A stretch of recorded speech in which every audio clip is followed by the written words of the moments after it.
Okay, so I finished up at the GI, and to say the least, he agitated me. So, as everybody knows, I've had issues getting in to see a GI doctor. Finally got into one, had my colonoscopy, EGD.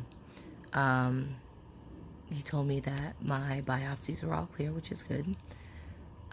He said that he didn't see any of the colitis. He said all the problems that are going wrong with my intestines, everything else is all related to my liver. Therefore, he doesn't need to see me anymore unless my liver doctor says that I need to see him. I still have portal vein thrombosis, which is something the GI doctor should be caring for. He should be giving me a maintenance dose of something for hypertension in order to keep the backup of blood flow, that sort of thing, down so I don't have to go in and get banding, that sort of thing, which he obviously doesn't want to do. Because he's referred me back to my liver doctor saying that there's no need to see me unless the liver doctor says so. So he's pretty much washed his hands clean of me. So I have notified my liver doctor what he said, gave her copies of the reports so they're aware.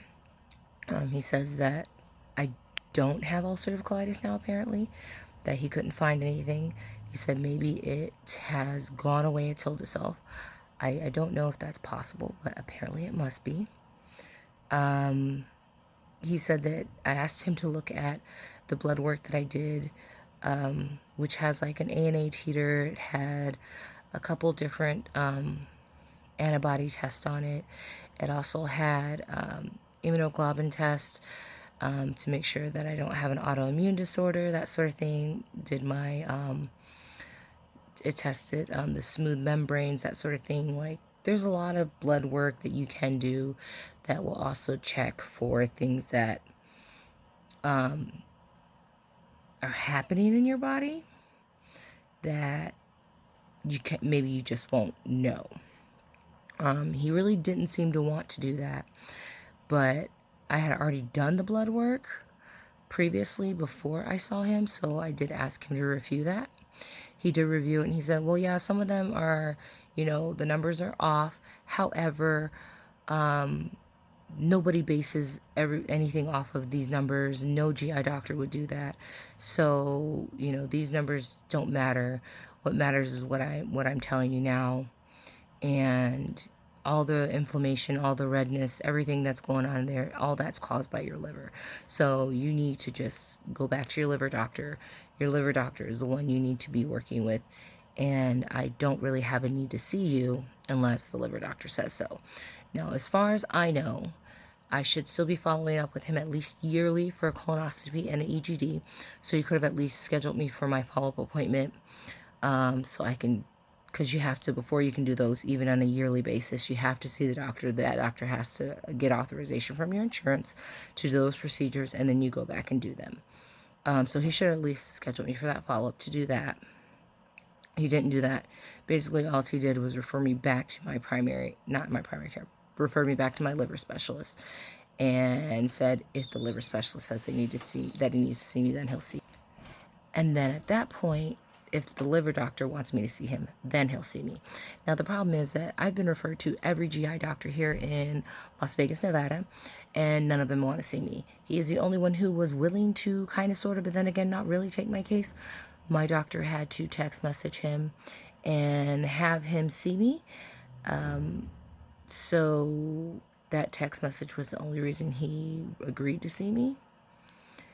So if he doesn't want to play ball or he doesn't want to do anything further, pretty much my hands are tied as a patient because no other GI doctor wants to see me. They will say, oh, she already has a GI doctor, send her back to him. We don't want to see this patient, blah, blah, blah. They all have the right to refuse me as a patient because technically I have a GI doctor. So I'm stuck in a rock and a hard place, I guess is the best way to say it. You'll have to excuse how I look. I'm a mess. I don't even know what to think, what to do, because when you are advocating for yourself And kind of doesn't matter how hard you advocate for yourself, you know where you're at, because I can advocate for myself all I want, but I know this is the only GI doctor that will see me. And basically, he told me he's not going to see me again unless my liver doctor says he needs to. And at that point, that's when I can be seen.